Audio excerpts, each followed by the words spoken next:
Welcome to the only true universal constant. This is cause and effect. Welcome to another episode of Cause and Effect. Every policy has a beginning most people never see, and an ending everyone eventually feels. Last week, the beginning was a signature in Washington. The ending, still working its way through the system, lands somewhere much closer to home. A receipt, a shelf price, a family budget. I should tell you where I'm coming from on this. I grew up watching the world open up. An era of new trade agreements, of borders becoming more porous to goods and ideas, of a genuine belief that a more connected global economy makes everyone better off. That conviction has stayed with me. For over 2.5 decades since, I've sat at the table, behind closed doors or on the sidelines, where trade actually gets negotiated, moderating, and structuring dialogue on bilateral agreements, on conditional market access arrangements built with regional partners, and on multilateral frameworks, the EU Association Agreement, the Euro-Mediterranean Partnership, Egypt-Turkey Free Trade Agreement, CMESA, GAFTA, PAFTA, Qualified Industrial Zones, Mercosur, and BRICS. I say all this not to list credentials, but so you know, this isn't Reflex commentary. It's a considered view from someone who believes deeply in the free movement of goods, people, and information, which is exactly why what happened last week is worth examining carefully and without the noise. Late last week, the United States introduced a new tariff structure, touching roughly 60 of its trading partners. The mechanism is a compliance test tied to forced labor prevention in supply chains. Countries seen as having weaker safeguards fall into a higher tier, 12.5%, while a smaller group lands at 10%. The European Union's foreign policy chief has publicly disputed that rationale, arguing the comparison doesn't hold up against Europe's own labor standards. This action falls under Section 301 of the Trade Act of 1974, replacing the earlier Section 122 tariffs, which expired after the Supreme Court struck down most of the administration's earlier Liberation Day tariffs, a ruling that forced Washington to reach for a different legal tool to reimpose them. Egypt sits in the larger, higher tariff group, alongside most of the 60. It's worth naming the strategy plainly. Trade lawyers watching this describe it as maintaining leverage, a baseline duty that keeps pressure on, while investigations continue in the background. This isn't the end of a negotiation.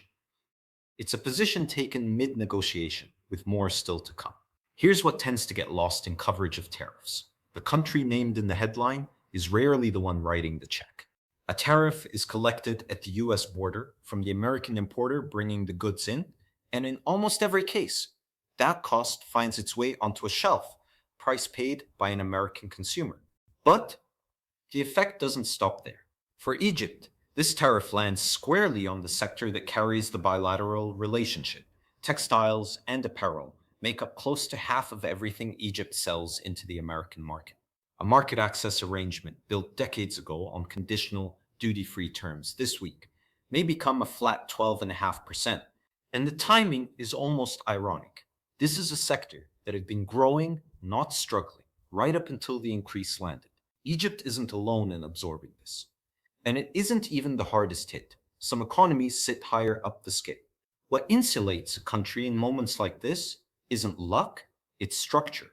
A diversified portfolio of trade relationships from Asia to Europe, to Africa to Latin America. It's worth placing this against a wider picture too. While Washington tightens the door, a different architecture has been expanding in the other direction. Egypt became a full member of BRICS in January 2024, a bloc that, alongside founding members Brazil, Russia, India, China, and South Africa, now includes Ethiopia, the UAE, Indonesia, Saudi Arabia, and Iran, in addition to another 10 partner countries, including Belarus, Bolivia, Kazakhstan, Cuba, Malaysia, Nigeria, Thailand, Uganda, Uzbekistan, and Vietnam.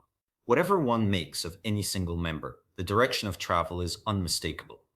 A coordination forum built explicitly around South-South cooperation, local currency trade settlement, and the development bank positioned as an alternative to the traditional Washington and European-based institutions like the World Bank Group, International Monetary Fund, European Investment Bank, European Bank for Reconstruction and Development, and Council of Europe Development Bank.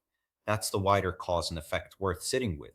One major economy is raising the cost of access to its market, while a separate growing bloc of economies representing close to half the world's population and output is actively lowering the friction of trading with each other. Protectionism and integration, unfolding on the same map at the same time. The cause was written into a US trade notice.